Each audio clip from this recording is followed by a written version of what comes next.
Welcome to A Well-Designed Business with your host, Luann Nigara.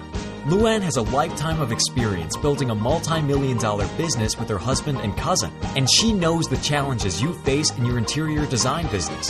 Luann brings you real-life answers to your most pressing problems, as well as practical strategies to explode your interior design business. So, let's get to the business of interior design.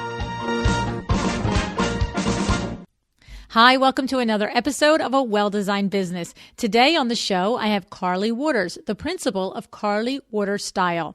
Carly, like many of you, has loved design since she was a little girl, but as the child of an attorney, she followed in her dad's footsteps instead, and she became an attorney too. She graduated UC Hastings in 2010, and she started out on what would be a successful career in family law at a prestigious law firm in San Francisco. But her heart wasn't in it, and when she found herself on maternity leave with her son, she rediscovered her love for interiors. She designed their San Francisco apartment and got it featured on Apartment Therapy. It was then she started taking on organizing clients on the side. And after going back to practicing family law, she quickly realized that it was time for her to leave the law behind. Moving to LA for a job opportunity for her husband, Carly decided that this was the time to strike out on her own and start Carly Waters Style in 2014. Now, here's the thing. In these 3 short years, her work has been featured in My Domain, People, Rue, Simply Spaced, Apartment Therapy, and Martha Stewart. So I don't know about you, but I want to know how she did all of this in such a short period of time. So sit tight while I tell you about My Doma Studio, the best tool you have to run your interior design business, and I will be right back with Carly.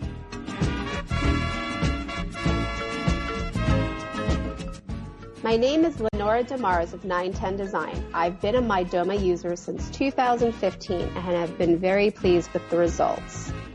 I used to struggle to explain my services and my processes. It was hard for me and the potential client. Now I can walk them through the process using My Doma, and they can easily visualize what it will be like to work with me. All I can say is now using My Doma Studio, I close more projects on the first consults than ever before. My suggestion is to go check it out at mydomastudio.com/awelldesignedbusiness. There's even a special offer for listeners of A Well-Designed Business. Hey, Carly, thanks so much for joining me on A Well-Designed Business today. Hi, Luann. How are you? I am great, and I'm excited because this is fun. I love when I meet my besties that I meet through Instagram. So you and I were, I don't know, you commented on a post, somebody commented on a post or something, and then I started, like I always do, I tell everybody then, I click over to your profile, and I take a look and see what's going on. And you had expressed something about being relatively new in interior design, which unto itself is not enough to just get you on the show. But when I then saw your portfolio, I was like, say what?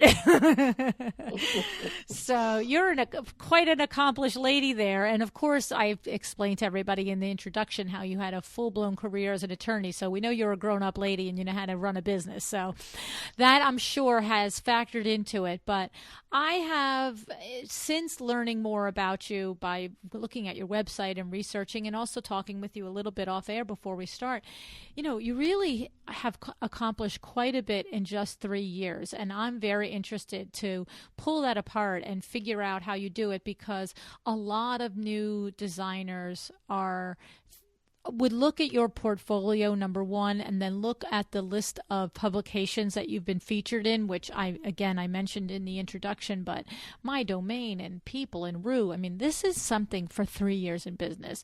So Carly, tell us about that. What do you think about somebody listening that's 3 years in business like you and isn't featured in a single yet, doesn't have that joy, that luxury, that feeling yet? What do you think? What would you tell somebody? What do you look back? How did you get this to happen? So I think a lot of it has to do with intention and deciding early on, what do you want to be and how do you want to get there? And so I started my business. I actually just hit my 3-year mark. And prior to leaving the law 3 years ago, I spent about 6 months preparing to start my business. I hired a coach that helped me. She actually had a full business just helping lawyers leave the law. And I would talk about niching down. I know, right? And you know what? She's awesome. She's busy, and her name's Annie Little. That's hysterical, actually, that there is a niche business for that. Not just helping corporate or white collar executives leave, helping lawyers leave the law. Yep, that was literally her. And I think it's because attorneys are so risk averse that they're risk averse, plus, there's so much nuanced in being an attorney that there was something about another attorney who had gone through it that immediately you felt like they got it, right? So, well, and just to say too, I mean, there's a ton of money and time and education that goes into being an attorney. So I guess it's not the easiest thing to turn and walk away from, right? Oh yeah, right. Oh, yeah. I had one friend say to me, "What a waste of a degree." It stuck out to me because I remember it was right when I had left, and I thought, yeah, I mean, I can see your point, but in all honesty, I wouldn't be where I am today if I hadn't gone through that path, right? Well, right. And how about like the first thing that goes through my mind, as soon as you said your friend said that, I look at her and go, oh, so you're right. Waste my life instead of my degree. Like, come on. Like, what kind of statement is that? It's unfortunate that, all of that. But at the same time, like you just said, it's not lost. You didn't have a mind meld, like erase mind meld. You are everything you are because of it, right? Exactly. And I think it's really important and I definitely needed help learning this, but you don't have a linear path. It's not, because I think a lot of us that are type A feel like, okay, we're going to go to college and then we're going to do this. And right, we have our path set out. Right. And I did not have a design path set out. I had a law path set out. But what I've come to realize is that's okay. Like it's okay if you don't take a traditional trajectory, because we all get to where we are in different ways. Right. And mine was not, I'm not sure I would recommend it. I'm not sure I would say go spend that much money on law school and go practice for 4 years. But we each have our own way of getting to our end point. Yeah. And yes, I've only had my business for 3 years, but I think because I practiced for 4 years and had law school before that, I had so much time to kind of formulate who I was going to be once I ended up running a business. Right. Well, it's funny. I mean, this is a totally digression, but Kelly Ellis is a lawyer too. First, did you hear her? Oh, I haven't heard her podcast. Yes. So it's not exactly like, and I feel like there was somebody else too. I mean, and you're talking about it like 200 people. There's two of you off the top of my head that were lawyers first, right? So anyway, but it all brings you to where you are, and all brings you to the person you are, and all the experiences are all part of, the success of what's happening. But so you and probably the fact that you were a lawyer, and that is such a field where you have to come prepared every day by doing your briefs, everything else, that you didn't leave it just willy-nilly, that you did prepare to leave it for 6 months. Exactly. So I had put together, a really comprehensive budget. This was again per my coach. And so I had every line item down. I was looking at where we were spending. So by the time I could take it's not a jump of faith, right? It's a leap of faith. Yeah. By the time I took that leap, I knew I had all my ducks in a row. I also, by the time that I actually left, I had lined up clients. So I think that's another really important thing that I did, so that I didn't feel like I was, okay, I quit my job and now I'm just sitting there hanging the shingle. Okay, what's next, right? I had already kind of jumped. I was 2 steps ahead. Okay. So I told you this off air, but one day, July 15th was my last day as a lawyer, and July 16th, I was already in a client's house working with them. Wow. And the thing is, what you also expressed was that in the beginning, you weren't necessarily 100% sure that you were going to do full-on design, that you were at the beginning focusing on organizing and doing those sorts of projects, right? And that sort of segued, right? Correct, which is again why I say it's not linear, because even 3 years ago, I didn't say, okay, now I want to be an interior designer. 3 years ago, I said, okay, I'm going to leave the law and I'm going to start this business and I'm going to help people organize their homes because, from an early age, I was, as a 6-7-year-old, I was organizing my friends' my friends' closets on play dates. And I had this innate ability that I spent one summer, I remember in high school, like organizing my parents, all their photographs, and it brought joy to me. So I thought, okay, you know what? This is an immediate thing that I know I can do. I don't need any professional classes for this, and people can start hiring me. So I started there because with design, you do have to have a portfolio. And we were long-term renters. We had lived in San Francisco for 9 years and then had moved to LA. So I started there, and it was about 6 months in where I started realizing, you know what, I'm not sure this is going to be enough. I think I really want to take this to the next level and merge these ideas of these concepts of design organization and bring them together into one business. So at that point, I started working with a realtor, and I said, I need to find a house that I can flip, redo, make beautiful, sell it in 2 years, and have it be my first portfolio piece. Wow. And we found one. We found this great, I had just come back from a girls' weekend in Palm Springs, and Wednesday after I'd returned, I went, and at this point, the market's nuts here. Even 3 years ago, I had almost given up hope, but I went and saw this house. It was a mid-century that had been band-aided over the years, and it was as if they had tried to make it a craftsman type house. And I remember standing in the backyard, and I called my husband, who, love him to death. He gives me full reins and just says, just tell me where to sign. And I called him, I'm standing in the backyard, and I said, I found it. This is it. This is this is the one. He said, great. Let me know when the moving trucks are coming. To move. That's pretty awesome. Yeah. And so we closed and we started construction right away. And this was, January of 2015. And it was that house that I had shot for the domain feature. Okay. And I did. I jumped right in. I really didn't know totally what I was doing, but I followed my intuition and I found great people, and we redid it, and then we actually just sold it earlier this year. Okay, so the thing is that it wasn't a mistake, it wasn't a coincidence, and it wasn't like, oh, by the way, that's a great idea now that I'm here. You did it with intention. You actually said that I'm going to find a home that we can go in and that I can renovate, and I can document the process and create a portfolio out of it. So that's pretty amazing. And so the thing is, because we've had a lot of guests over the year and a half on the podcast say things like, because a lot of designers will write into me and say, what do you do if you don't have a portfolio? What do you do? How do you show your work? And so many of the successful designers have said, do a room in your house, do a project in your house. And so you just took it to Mach level, Carly, do a whole house. Yeah. And I guess that's kind of me. I don't like to mess around. It's like, I'm going to do it, or like you go home, right? Because you don't have a design degree. So the thing is, that part of it is interesting, especially, I just said that out loud. And the fact is that anybody that is looking at your Instagram feed or your portfolio is just going to go, what? Like, that's beyond. I was so surprised to learn that. But the thing is, I guess, the reason I bring that up there is because I guess that it probably felt as risky as it is to put your own money on the line and buy a house with the specific intention to redesign and flip it.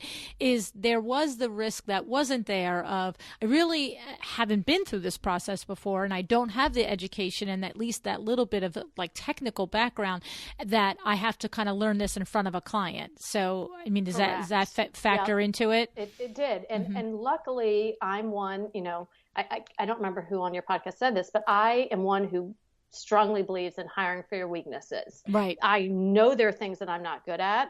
And, and again, I think this is my law background kind of taught me that. That's why you have paralegals and secretaries. That's why you have all these niche people, right? So I had a friend at the time who was a interior architect, and I basically brought her in and I said, okay, here's everything I want to do, but I don't know CAD.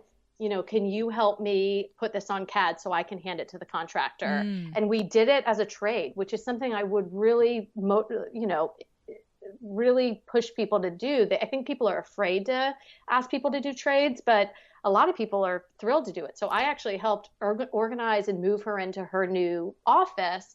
And in an exchange, she helped me. She put all my drawings onto CAD. Oh, that's awesome. I like that. We do that a lot. We barter a lot of things too in our business and our, all through the years. It's a win-win. It's terrific. Yeah. Yes. Yeah. Okay, so that's smart. Yeah. And I like that analogy. Here you are, in the law profession. Any lawyer knows that there's 16,000 support people that go into standing there in front of, a client or a trial or a judge or whatever. It's all, like you said, the paralegals, the secretaries, the investigators, everybody, right? Yep, exactly. Okay, I love that analogy. Yeah, so because a lot of designers stand there and when they're new and they're young and they think I have to do everything. It's like, no, you don't have to, and you shouldn't. You're not qualified to.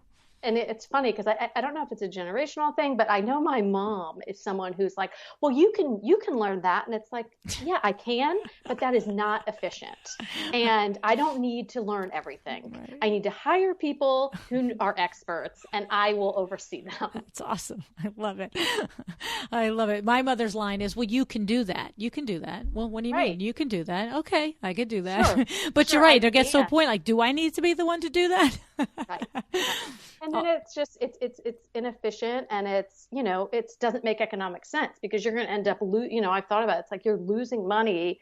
If I'm going to sit here and spend, the next 6 months in a CAD class, then that's money I'm not making. Right. Exactly. I love it. So now tell us about that process. Are there particular things, Carly, that stand out in that first big project of doing that stand out as particular challenges or wins for you that you look back and said, well, this was really crazy because I was scared to death because something I thought was happening was going wrong, or anything like that you can share where you learned a lesson from it?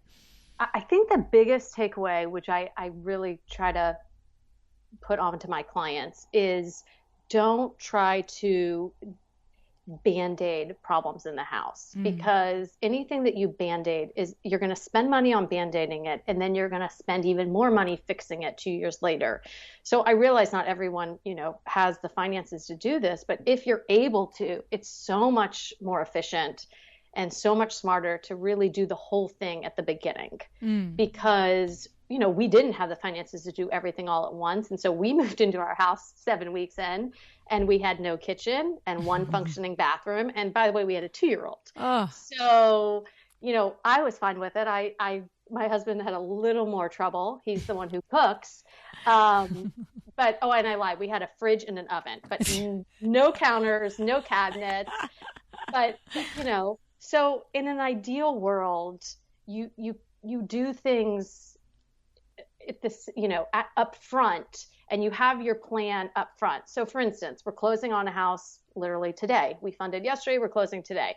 And I'm starting demo tomorrow. And I'm able to start demo tomorrow because I spent the last 6 weeks during escrow getting all my plans together, getting my bids, getting the sign off from the structural engineer. That is not at all how my first project went. My first project went, get the keys, go to the house with my inexpensive handyman, and let's start demo. Right. And unfortunately, he broke his ankle the next week, and that forced me to bring in a real contractor, and it kind of spiraled from there.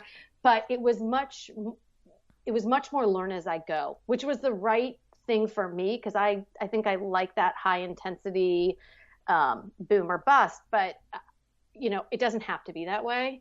And moving forward, especially with clients, I'm very much about the first phase of this process is let's get our drawings, our measurements, our game plan. Right. And let's know where we're going. Yes. And then let's bring in the contractors, because the problem is if you bring in a contractor before you know what you're doing, then if you end up using that same contractor, they're just going to keep referring back to, well, you didn't tell me we were doing this. Well, you didn't tell. And then it's change orders and it's more expensive. Right.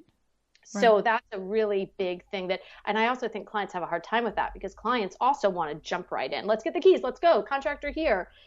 Don't do that. It's just going to it's going to be a mess. That's the tough part with the clients, I have to say, because I find the same thing that happens even in the niche that I'm in window treatments. And what's so funny is what I find is I know exactly when it's happening the wrong way.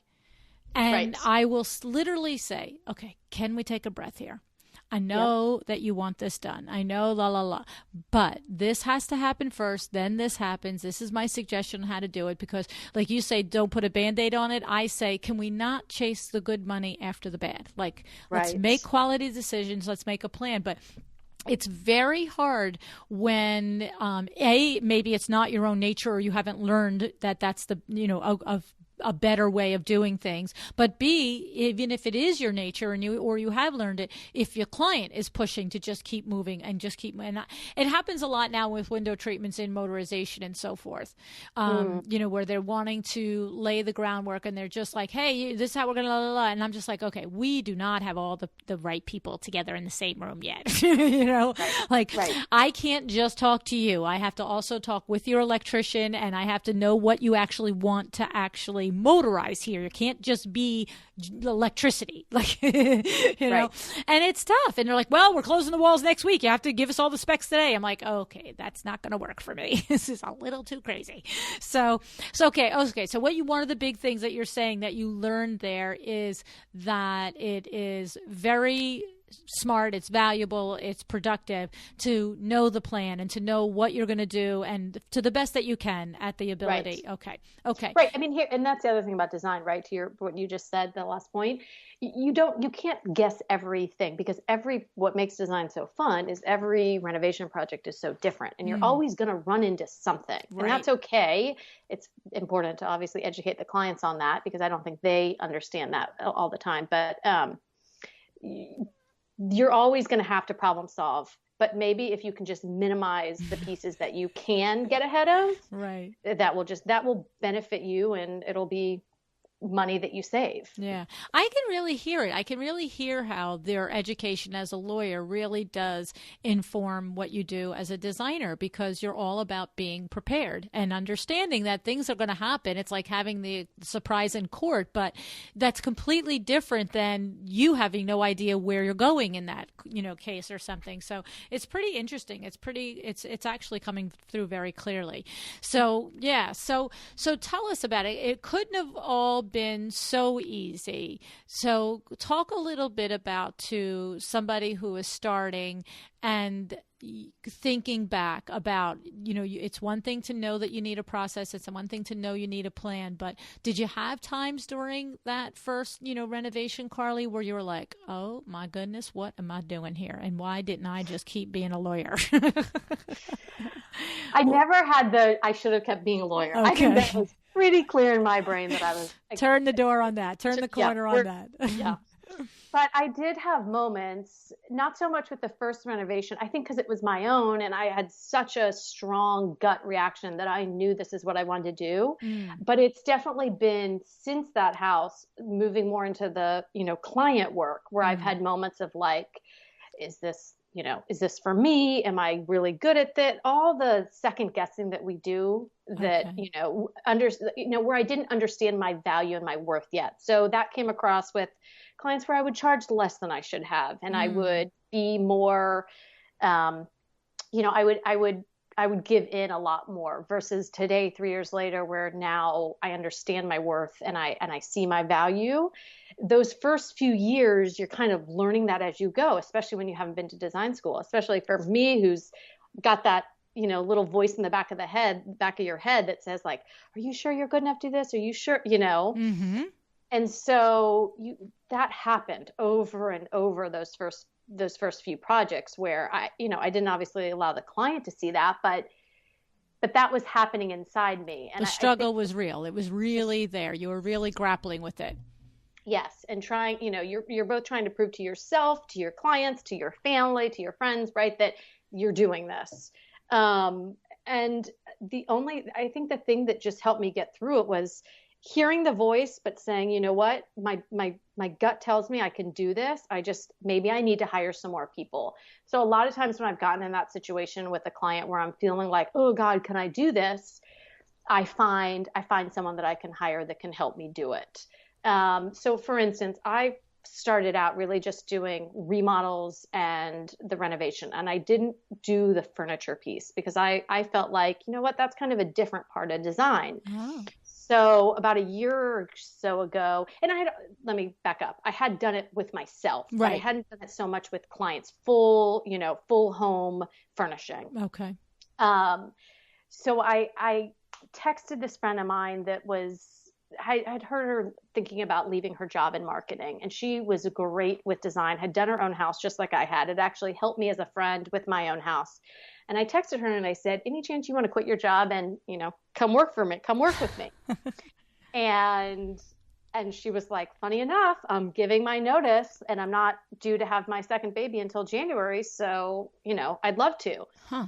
And that I was in the middle of these 3 big projects, and I was not in over my head, but I definitely felt like I needed more support. And so I brought her in at that point, and she's actually still works with me.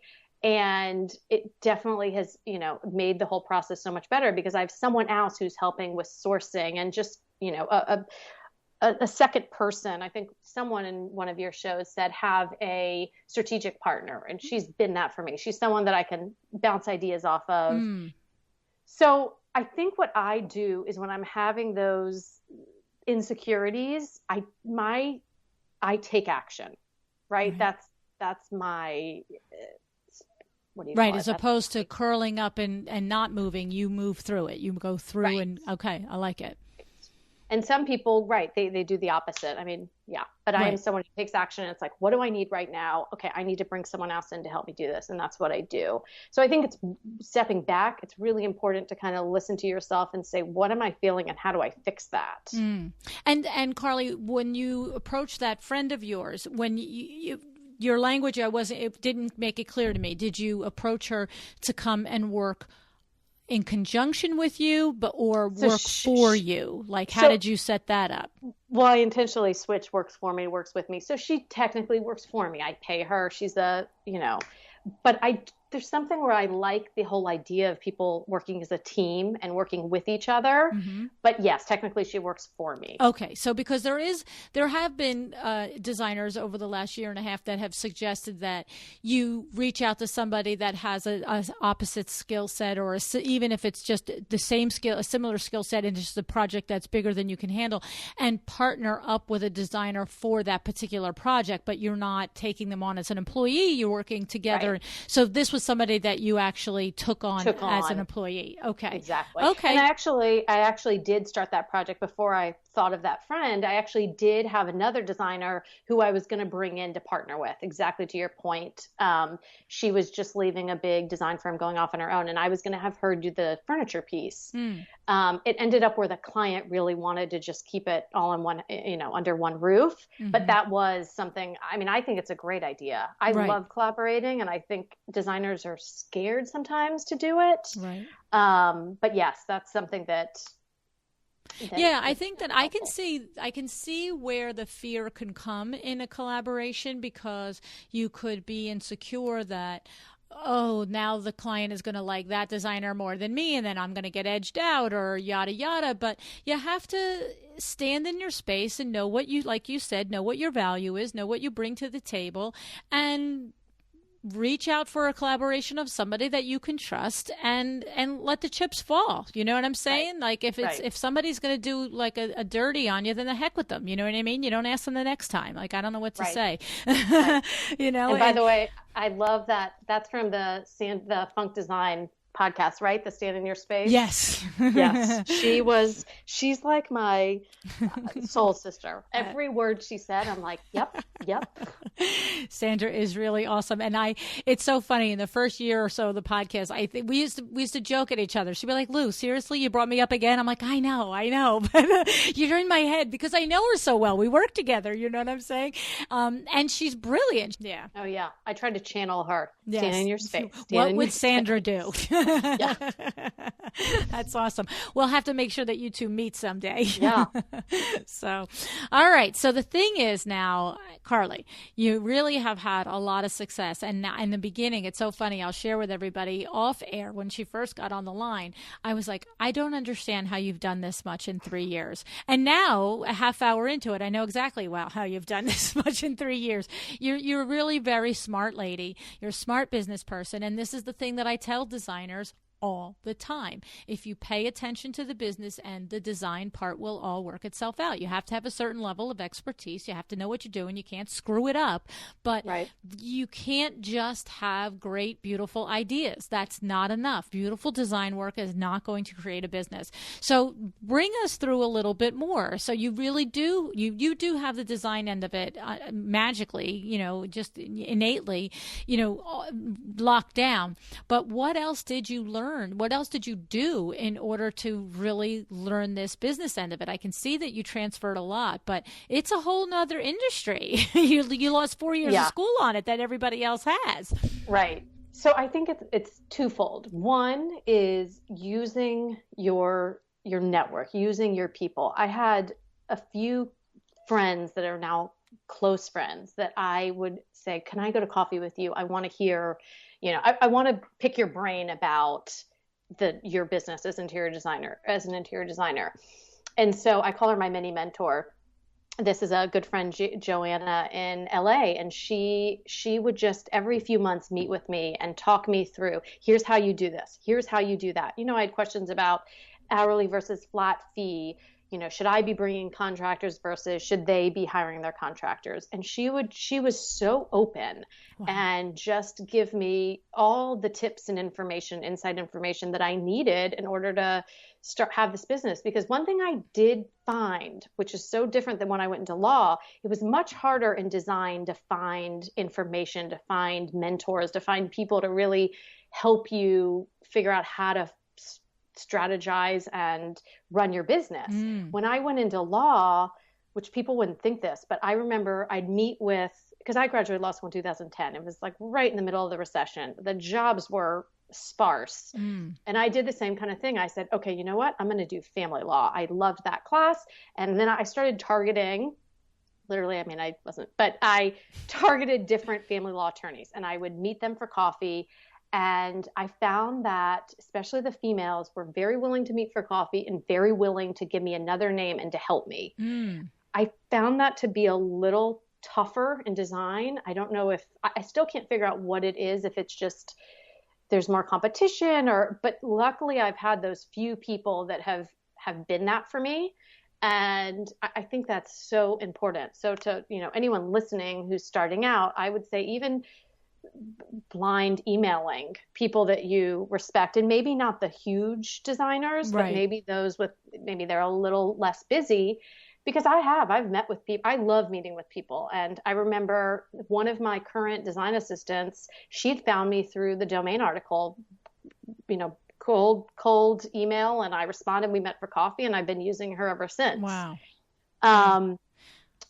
Yeah. I think that's awesome. And I have to say, I've never had this thought clearly before, but as you were describing it, it hit me that maybe the reason why it's harder, because put it this way. First, let me say, when you were saying it's been harder to find design mentors and harder to find people that would be willing to sit down, as in contrast to the law field, okay?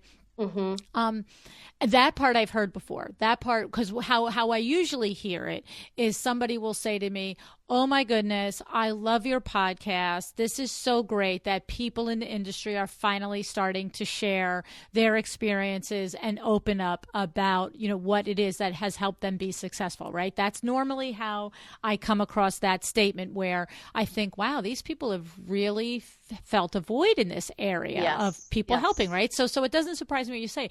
But you know what is the first thing that I just had the thought when you said it is, knowing how many designers do struggle with the business end of the industry as opposed to the style end of the industry, maybe it's not so much that they're reluctant to share, but they don't feel confident in what they know in the business end to share it, right? So it's like when someone's insecure, yes. they're not. It's like, well, if I sit and talk with you, then you're going to find out I have no idea how to do it either. Right. So, and that's it. But the thing is, you can always help each other. I don't care what you think you don't know. Every conversation, there's something that you're going to share that the other person will find an aha moment in it. So this is not me saying, hey, you're right, you don't know what you're doing, so you shouldn't be mentoring people. I'm saying you know more than you think you know. You know what I mean? You always know more than you think you know, and you always can find something to share and give. And who knows, maybe the relationship might not be as teacher and student, but as peer to peer, you help each other and enrich each other, right? Right. And I also think there's something in that, back and forth conversation. I'm not someone who is afraid to say, I don't know. I don't even think I'm doing this right. I don't think everyone is that secure. And I think you're a confident person. You can hear it. Yeah. And I think if people show their vulnerabilities more and show their insecurities, that's attractive to people. And I think people are so scared to show that. Right. So. Well, the best thing that you can do, what is the thing that gives you one of the things, if you list the top 5 things that make a smile on your face, it's helping somebody.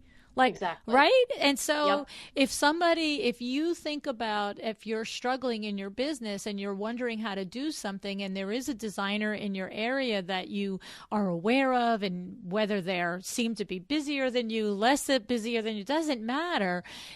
By saying, I'm not sure how to do this, wondering if you would help me, that person, that's the last thing that person is going to think is badly of you. They're going to think, oh, I can help this person. I'm going to come out feeling amazing after this. You know what I'm saying? Right.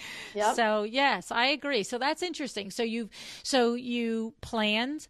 You figured it out with intention. You started out in the area of the business that you had complete confidence in your abilities, which was organization.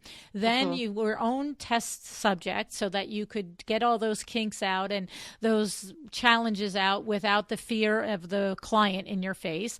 And then you gradually melded into more design and organization as a single business. And then from there, to really round out the education that you were technically missing, you literally reached out to mentors. I mean, I can't say how many times in a year and a half somebody said, ask somebody to have a cup of coffee. And I guarantee you, every single time that somebody on the show says that, there are 100 people out there go, oh, right, like I'm just going to call up somebody and say, you want to have a cup of coffee? I know it. Yeah. And here's the thing, you will get some rejection. Like I've gotten rejection, and you just have to say, you know what? It's not personal. It's not about you. They're too busy, and maybe they just can't meet for coffee, and they're not, just like, Sandra Funk said, they're not your client, or Kimberly Sheldon, they're not going to be your mentor. Right. Right. Exactly. And it's funny because I don't know if you remember the show with Monique Duarte, but she, started in the business, came from another career and transitioned into interior design as her passion. She wanted to do it. And the same thing, needed information because I think she did take some schooling. I don't really recall. But what the significant moment was that there was a person whose work that she admired, was friends, I think, on Facebook with them.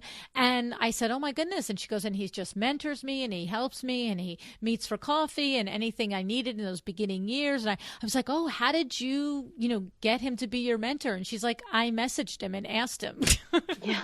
It's like, what a brilliant idea. Yeah, it's true. I mean, my first mentor, she's the person I got my cabinet guy from, because that was the other thing. As a designer, if you're moving, sources, and we had just moved to a new city. So I had some of those in San Francisco, but I didn't have any in LA. And she, sent me contact cards for cabinet guys, plumbers, electric. She didn't care. I wasn't a threat to her, which I think sometimes comes into play. Right. Well, that comes from standing in your space, right?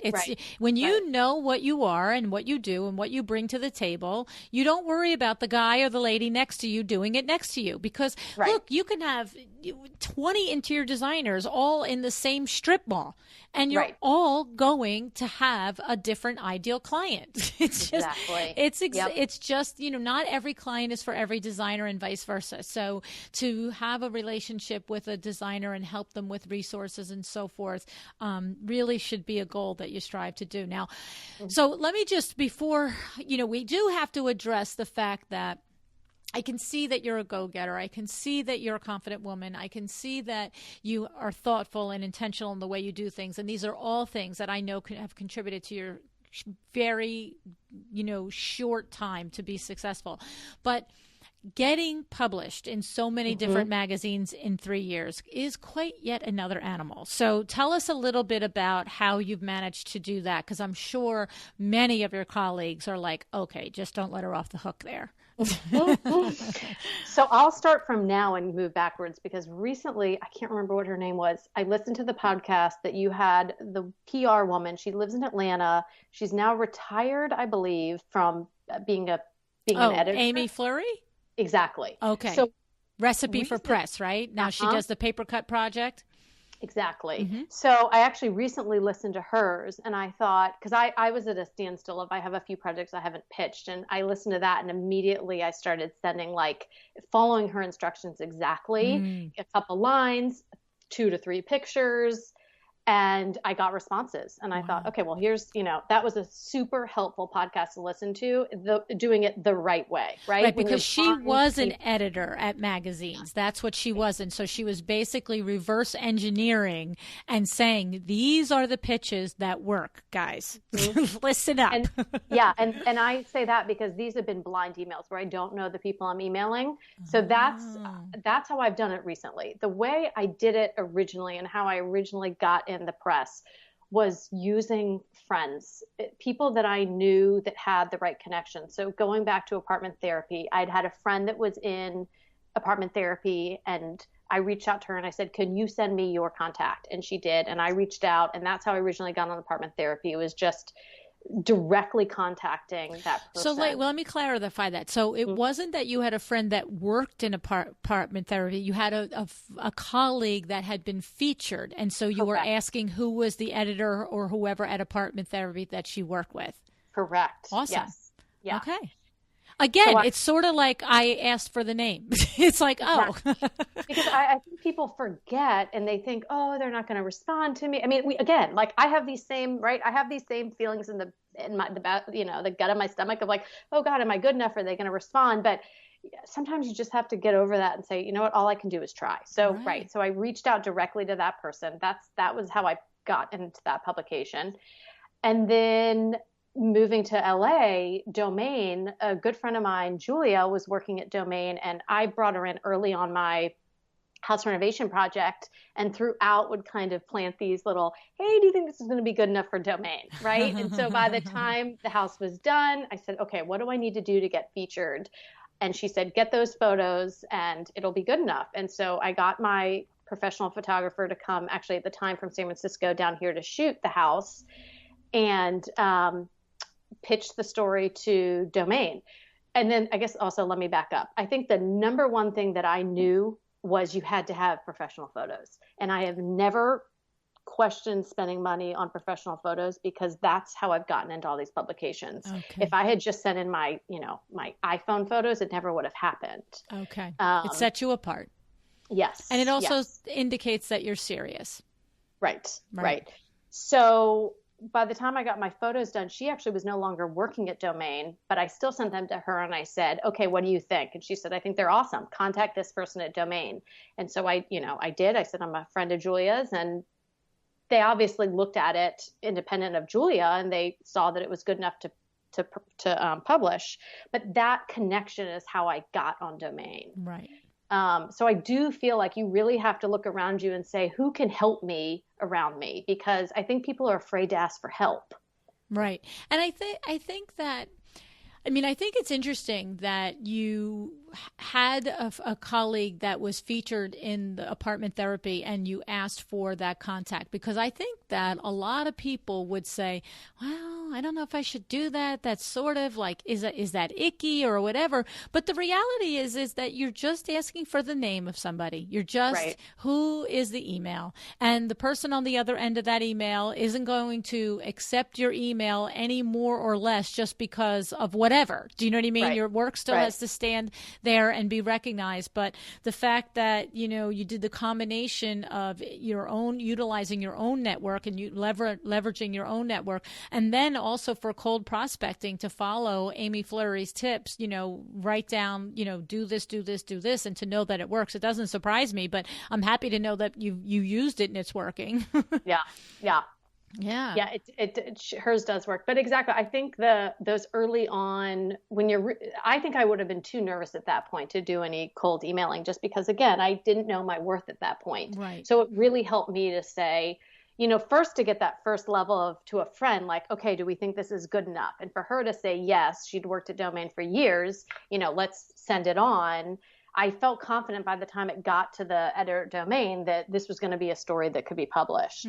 So that's how I got that. And then the Rue publication actually came through my photographer, which is another, I don't think it was another resource. I said to my now photographer is Amy Bartlam, who's in LA, and she was like, "Oh, should I pitch this to Rue?" And I was like, "Yes." Oh, I don't know. Let me think about it. Yeah. But she was a little hesitant. Like, she was like, "Do you want me to do it?" And I was like, "I have no, I don't care if you do it, I do it. Whoever gets there, it gets it goes by, carrier pigeon. That's a great idea." Right. So Amy pitched it, and Rue said, "Yeah, it's great." So that's how we got that story published. And then the people one was actually, it was a friend of a friend, and I was doing her house, and she was a client that was really into PR and promoting. So it was an easy pitch of, she's an actress and let's get it on people. So, and she had a PR team that actually helped with that. Okay. So that was a question of having the right client at that point. Yes. That particular client was very motivated and had the wherewithal and the resources to make it happen. Exactly. Okay. Yep. Okay. Yep. I love it. So now one last thing that I wanted to cover with you is I noticed on your website that you literally just put it right out there that you charge hourly with a minimum of a $5,000 fee. Yes. So what does that mean now? Does that mean that we are literally happily just turning away, smaller projects? Like, what happens? Like, if somebody says, "Oh, I just wanted you to, redo the accessories in my master bedroom and pick paint," do you just say, "Well, that's great, but it's still $5,000," or, what happens with that?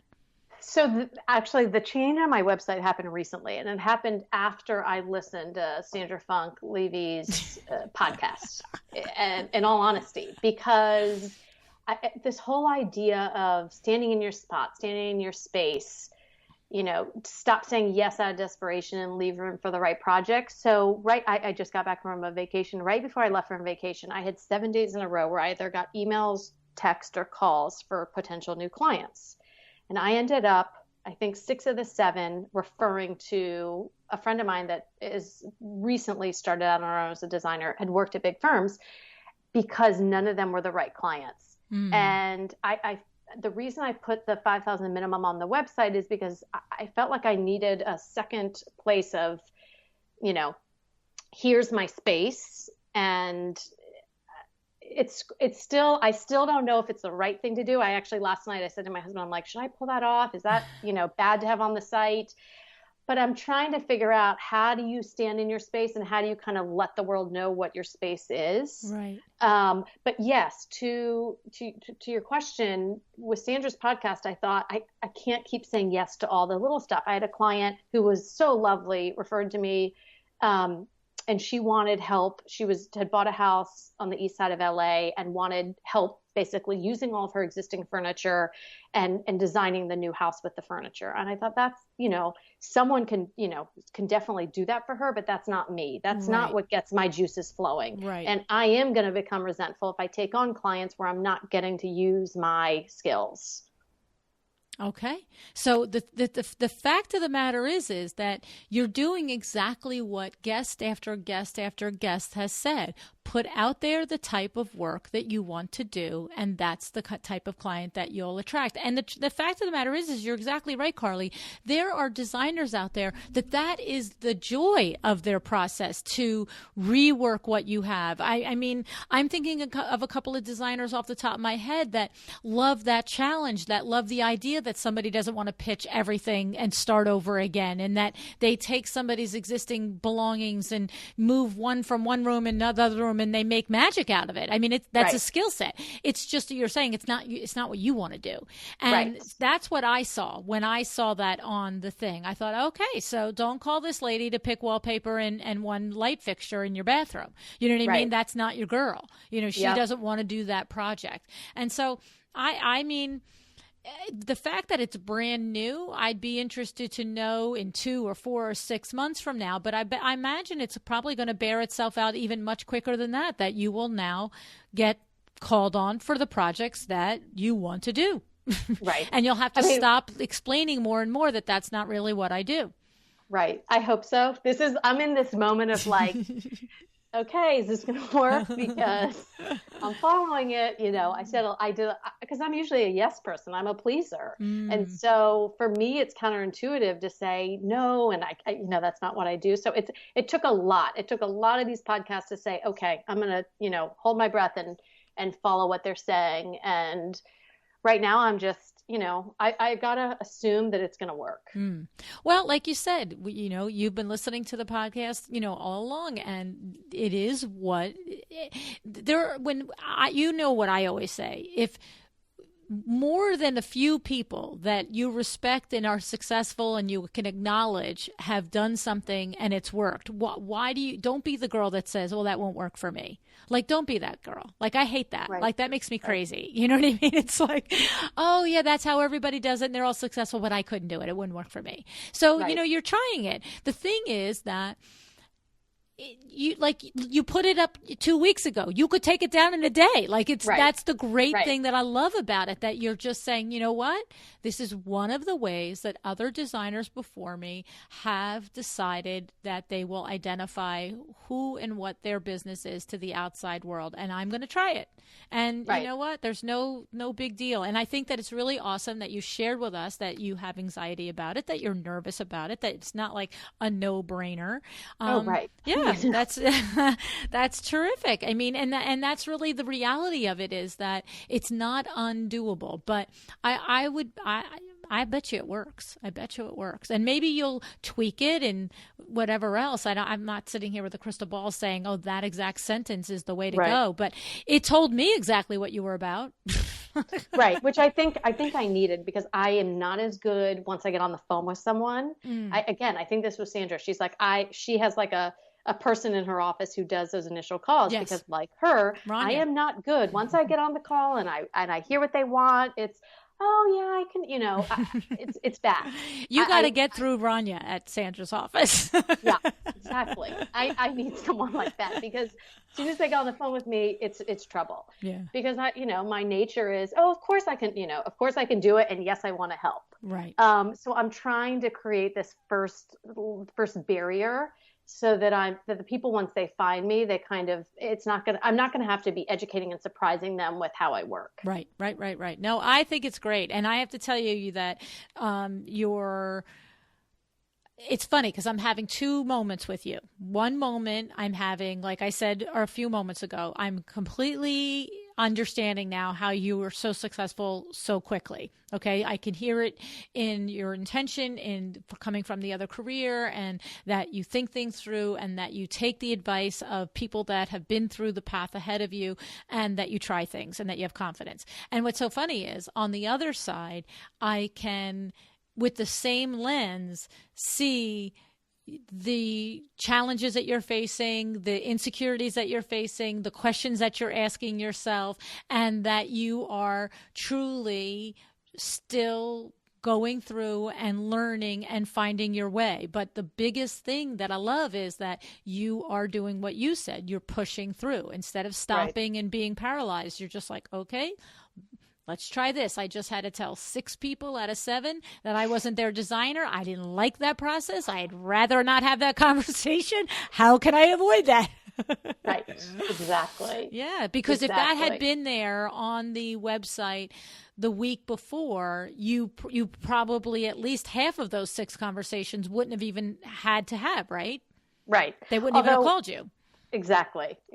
I mean, the one thing is I do like that the people call me, because then I can refer them to this friend that she has 10 years of working in the business. She's amazingly talented, but she's just starting out. So like anyone, she needs business. Right. So I was able to send her, all 6 of those. And I actually even like sending business to people, because I think you do good to others, to others and onto yourself. Right.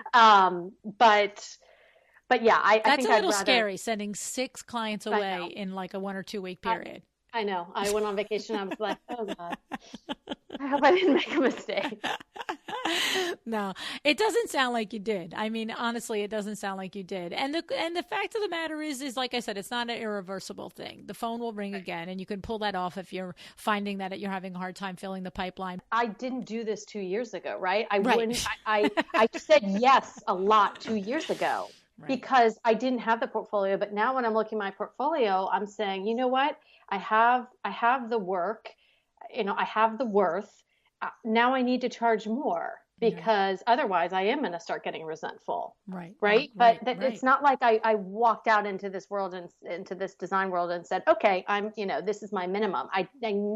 That was never the case. It's now 3 years in that I'm able to do that and say that. Right. And that's really it too, because I guess the other thing that I've learned on the podcast is that sometimes people wait longer than they need to raise their fees and to raise their level.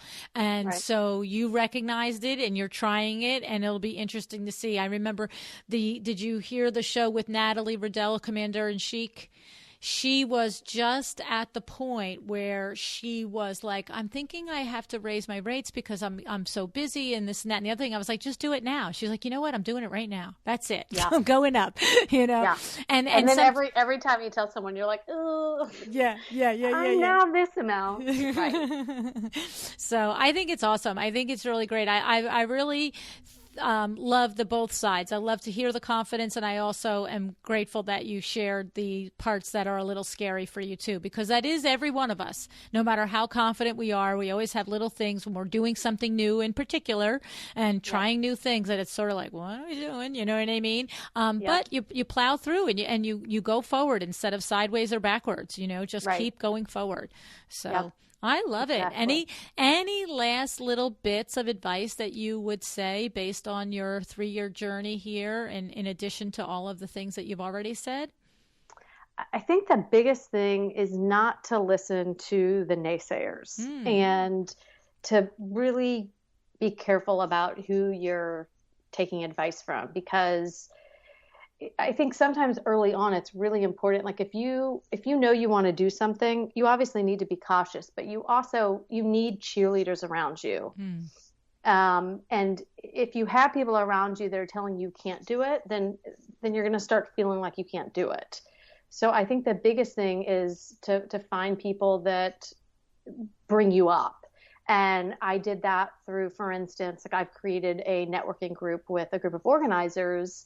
And it's been so helpful because we're all cheerleaders for each other. And even on Instagram, we all comment on each other's pictures. And it just makes you feel good. And it makes you feel like, oh, people are enjoying this caption. People are enjoying this photo. And so anything that you can do to kind of make you, elevate yourself and to make you feel like you've made the right decision. I love it. That's awesome. That's great advice. I mean, that's for every person, every human being. You need to you need to really surround yourself with people that enrich you rather than drag you down. That's awesome. Correct. Yep. Love it. I love it, Carly. I love it a lot. I think it's so cool. I thank you so much for spending your time with us and for sharing your insights with your colleagues. There's a lot of shows that I love every show. I love every guest that I've ever met. I always get something from them. But there are certain shows that I always get the kind of comments that are like, I really related to what she was saying. and I have a feeling your show is going to be one of those, Carly. Thank you. Oh, thank you.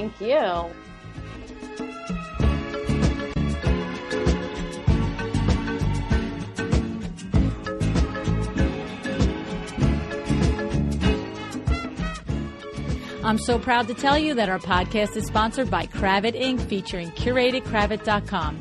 You know, because I've told you a million times, that I've been a Cravat customer since the early 1980s. And the truth is, I can't say enough great things about Cravat Inc., except to tell you that now there's curatedcravat.com. At curatedcravat.com, they work so hard to source high-quality items for you and for your clients.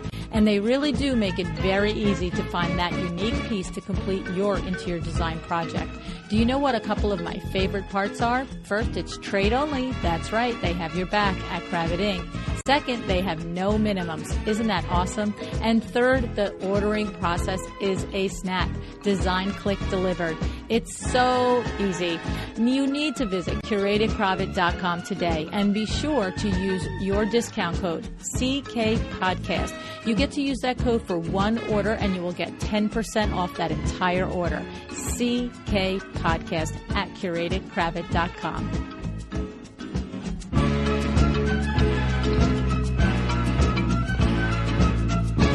So there you have it. Intention, planning, seeking out mentors, standing in your space. It's all there, isn't it? It's like a broken record on the podcast, the things that work. If you're a regular listener, you know just what Carly is talking about, and you know it works. Does it mean you're not afraid? Does it mean you're not overwhelmed? Does it mean you don't wonder or second guess yourself? No. But it does mean you have to do as Carly does. And when you hit a challenge or a snag, you evaluate, you decide, and you take action. Move forward. Try something. How about like announcing on your website for the entire world to see that your new minimum project fee is $5,000? It takes some guts, and I applaud Carly for it. And I believe it's a good move for her, and I'll bet it works out for her. And after we closed our conversation on air, Carly and I were talking a little bit, and she shared with me that she thought we would be talking about the podcast and her experience with the podcast. And she had made a whole list of all the episodes and all the guests that she has learned something from and that has helped her in her business. And I said to her, why don't we do this? You keep track of those results and of the things that happen from changing the wording on your website and announcing that $5,000 minimum. And why don't you come back and we'll have a conversation about those things that you learn and the things that how it had affected your business. And then we'll also run down that list of all the guests that have helped you get your business off the ground these last couple of years. And so she said yes. So stay tuned for that. Now, if you are listening to this show on air date, it is July 31st, 2017.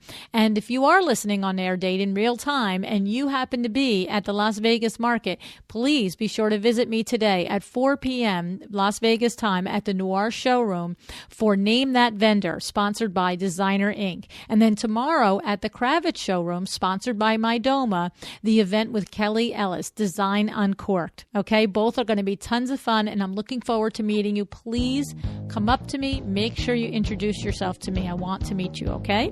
All righty. Thank you so much for joining me today. Have an excellent day.